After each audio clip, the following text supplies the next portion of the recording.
A cultural metaphor. Your textbook briefly touched on this, so I've given you more information here through this PowerPoint, which I think will be most helpful for you.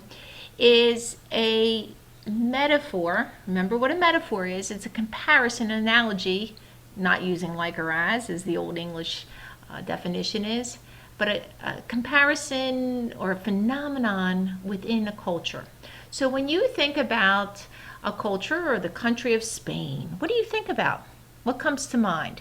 When you think about Italy, what comes to mind? What metaphor comes to mind? What do you think about with the U.S., the United States?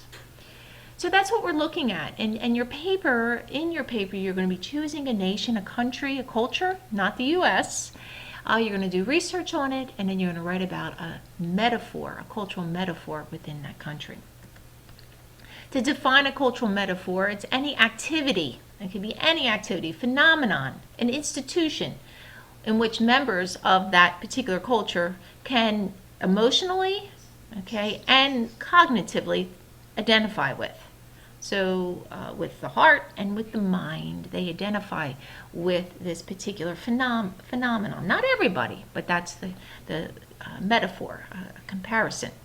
It can include, but not limited to, religion. If you think about religion, early socialization and family structure, leisure pursuits and interests within a country, or that a country is known for, holidays and ceremonies, sports, and food and eating customs.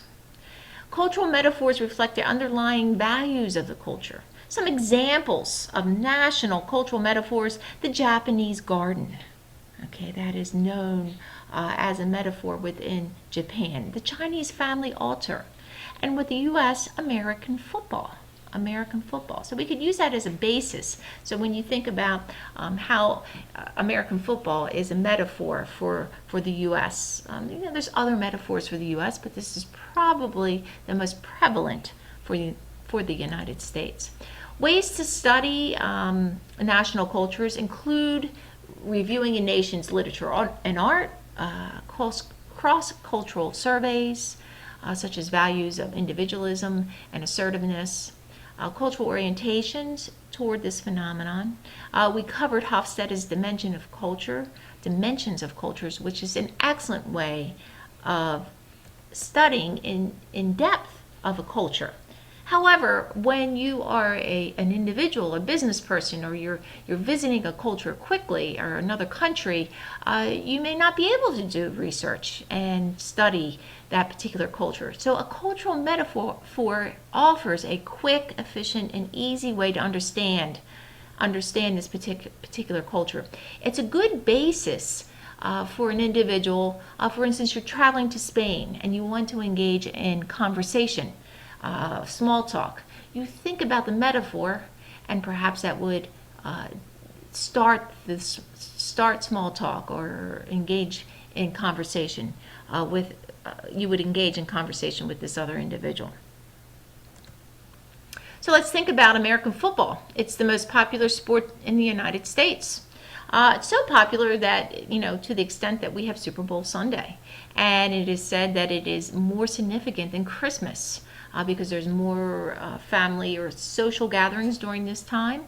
So it's considered a very popular phenomenon for the United States. It's a cultural metaphor. So if you were a person traveling to the U.S., think about understanding American football and its many facets. It would help you to perhaps engage in conversation. It provides a guide, if you are a foreigner, to quickly understand what our members of society consider to be very important. Now I have an asterisk to go along with this, that remember that a metaphor should be used with caution, as you see with this particular slide. The metaphor does not pertain to every individual or even every subgroup within the society. So be cautious that you're not stereotyping. Metaphors highlight national differences in an easy way to understand that provides a basis for discussion and provides a way to scratch the surface of a particular culture. And it's only a probability theory, okay? So there are exceptions to think about with a metaphor, and it does not include every individual and subgroup. Here's a reference article for you if you'd like to do some further reading regarding cultural metaphors.